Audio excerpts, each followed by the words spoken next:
काल माझ्याशी त्यांचं बोलणं झालं, ते आज येणार आहेत आणि विधिमंडळाच्या कामकाजात ते भाग घेणार आहेत.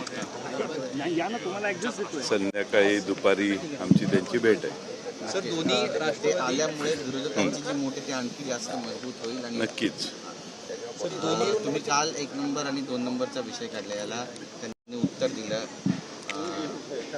राजेंद्र म्हटलं की आम्ही 1-2 नंबर हे अदली बदली करत राहतो, शंभूराजे देसाई म्हणून. याकडे तुम्ही नेमकं कसं पाहिजे? नाही, मी तिथंच बघितलं. आता परत बाहेर येऊन पाहायची गरज नाही. परत त्याच्यावर रिपीट काय झालं ना, सभागृहातली चर्चा बाहेर त्याच्यावर काही जास्त बोलण्यात अर्थ नाही ना. बरं, त्यावेळेचा तो विषय असेल. अंबादास दानवेंनी एक ट्विट केल्यामध्ये ते म्हणतात की राज्यात अब्जावधीचा कोट्यावधीचा निधी आला मुख्यमंत्री सहायता निधीमध्ये, मात्र केवळ 75,000च वाटप जे आहे ते करण्यात आलं प्रत्येकी. इतर बाकीचा पैसा गेला कुठे, असा प्रश्न कसा? ही थोडीशी धक्कादायक माहिती आहे, त्याची पडताळणी करणं आवश्यक आहे. कारण एवढा मोठा निधी आला आणि वाटपच झालं नाही, असं जर खरं चित्र असेल तर ते गंभीर आहे. विरोधी पक्षनेते विधान परिषदेत जे होते त्यांनीच ही माहिती उजेडात आणली असल्यामुळं ती योग्य असेल आणि ती जर खरी असेल तर ती धक्कादायक आहे असं मला वाटतं. सामाजिक न्याय विभागाचा जो निधी आहे तो सुद्धा वळवण्यात आलेला लाडक्या बहिणीकडे. आणि दुसरा प्रश्न असा आहे की सत्ताधारी जे आमदार आहेत त्यापैकी काही म्हणतात की आम्हाला निधी मिळत नाहीये विकास कामासाठी. विरोधकांचे जे आमदार आहेत विरोधामध्ये, त्यांना तरी निधी मिळतोय का? नाही, विरोधी आमदारांना निधी मिळण्याची एवढं मन सरकारचं मोठं नाही आहे, त्यामुळे त्यांचा विषय पुढचाच आहे. पण जे सत्तेत आहेत तेही समाधानी दिसत नाही, कारण अनेकांच्यावर अन्याय चालू आहे. काही ठराविक आवडत्या लोकांना शेकड्यात निधी आहे आणि नावडत्या लोकांना 1 अंकी 2 अंकी निधी आहे.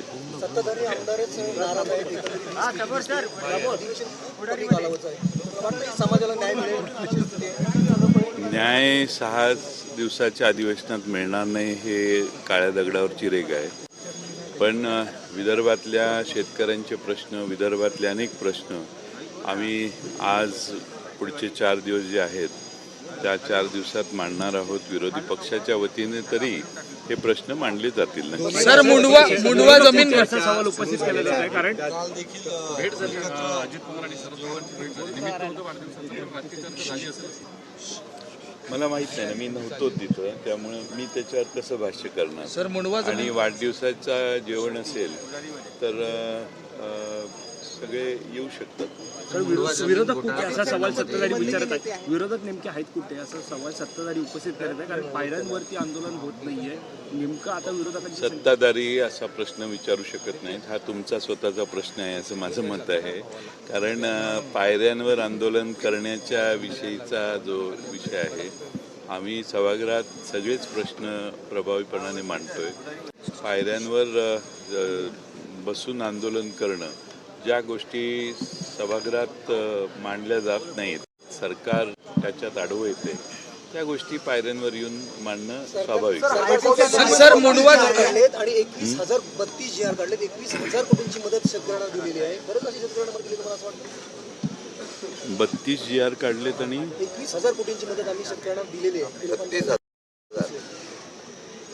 32,000 जी आर काढले. 32 जी आर काढले, 32 आणि 21,000 कोटी रुपयांची मदत शेतकऱ्यांना दिली. नाही, शेतकऱ्यांना मदत शेवटपर्यंत पोचत नाही. आणि बऱ्याच महाराष्ट्रातल्या वेगळ्या भागात अतिवृष्टीने त्रस्त असणाऱ्या, नुकसानीत असणाऱ्या शेतकऱ्याला ही मदत पोचलेली नाही, अशी महाराष्ट्रातल्या वेगळ्या भागात तक्रार आहे. लोक तक्रार करतात की विरोधी पक्ष म्हणून आमच्याकडे येते, म्हणून आम्ही आवाज उठवतो. त्यामुळं सरकार कितीही म्हणत असलं, किती पैसे वाटले आणि किती नाही, तर मला वाटतं की लोकांचं समाधान झालेलं नाही. सर, मुंडवा जमीन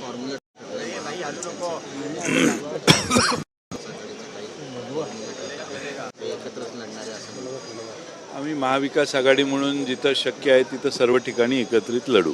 सर, मुंडवा जमीन गैरव्यवहार प्रकरणी हायकोर्टाने असं सांगितलंय की पार्थ पवार यांचं नाव का नाही, असा प्रश्न जो आहे तो उपस्थित केला. हा काल मला प्रश्न विचारण्यात आलेला, त्याच्यावर मी काल बोलून झालेलं आहे. पालघर जिल्ह्यामध्ये सध्या सीमावाद झालाय. वेवजी एका गाव, वेवजी नावाचं गाव आहे महाराष्ट्रात, 500 मीटर आत गुजरात सरकारनं स्वतःचे आता तिथे तंबू लावलेत आणि त्यामुळे त्या गावामध्ये आता वाद सुरू आहे. मला त्याची तपशिलात माहिती नाही, मी माहिती घेऊन दुपारी बोलतो. सर मला जरा माहिती पाठवतो बरोबर. रवी राणा म्हणतात की बिबट्याला पाळीव प्राण्याचा दर्जा द्या आणि बिबट्याला पाळण्याची परवानगी सरकारनं द्या. आज सकाळी पण आम्ही बघितलं की इथे विधान भवनामध्ये कुत्रे पकडण्यासाठी नागपूर महापालिकेचे कर्मचारी आले होते आणि कुत्रे पकडण्याचा बराच प्रयत्न केला पण कुत्रे पळून गेले. ज्या सरकारला कुत्रे पकडता येत नाही ते बिबटे काय पकडणार, हा दुसरा प्रश्न त्यातून उद्भवतो.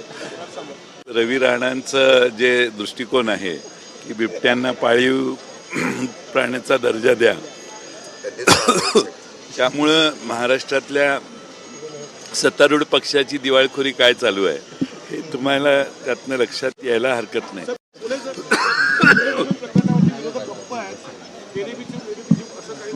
असं काही नाही. आमच्या सरकारच्या समितीच्या निष्कर्ष काय येत आहेत याची वाट आम्ही बघतोय. 1 महिन्याची मुदत त्यांनी घेतलेली होती, त्या मुदतीत ते काही निष्कर्ष काढतील, त्यानंतर त्यावर आम्ही बोलू.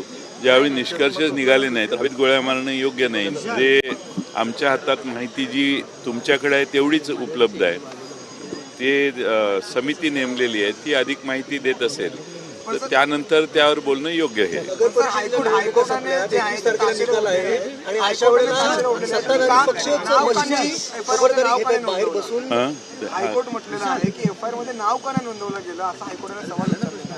कारण जे सही करतात तेच पहिल्यांदा जबाबदार असतात. त्यामुळे जो करार करतो त्या करार केल्यानंतर त्याच्यावर जर गुन्हा दाखल झाला तर पुढच्या इन्व्हेस्टिगेशनमध्ये त्या कंपनीमध्ये कोण कोण आहे काय आहे हा सेकंड थॉट आहे. तो इन्व्हेस्टिगेशनमध्ये जर पुढे आला तर आवश्यक असेल तर त्यावर पुढचे पावलं उचलली जातात. त्यात पहिल्याच दिवशी सगळ्या गोष्टी होत नाहीत ना, प्रोसिजर आहे. ज्या मशीन्स आहेत ठेवलेल्या त्या मशीनच्या संरक्षणासाठी सत्ताधारी पक्षाचा विरोधी सगळे लोक बाहेर बसलेले रात्रंदिवस पहारा करतात. हे कशाचं द्योतक आहे? द्योतक आहे कारण लोकांचा या EVM वर विश्वास नाही. अनेक ठिकाणी जयसिंगपूरला का कुठं वडगावला मला वाटतं काल घटना घडली की तिथं CCTV लोकांनी आणून लावलेले कॅमेरे ते पोलिसांनी येऊन काढले.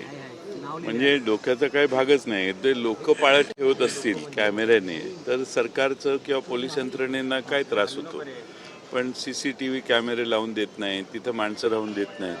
म्हणजे सगळ्या संशय यावा अशाच हालचाली सरकारी यंत्रणा करत असतात.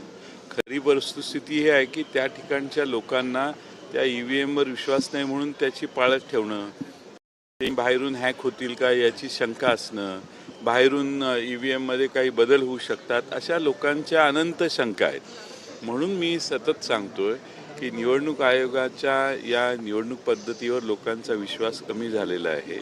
निवडणूक आयोगाने बॅलेटवर निवडणुका घेतल्या तर निवडणूक आयोगाला देखील काहीतरी अर्थ निर्माण होईल. सरकारने कायद्यात बॅलेटने निवडणुका घ्याव्यात हा ठराव मांडला तर महापालिका आणि जिल्हा परिषदा पंचायत समित्यांमध्ये त्यांनी सत्तारूढ पक्षाने मिळवलेल्या विजयावरही शंका असते. मग त्या ज्याचा विजय होतो त्यालाही समाधान नाही आणि ज्याचा पराभव होतो त्यालाही समाधान नाही.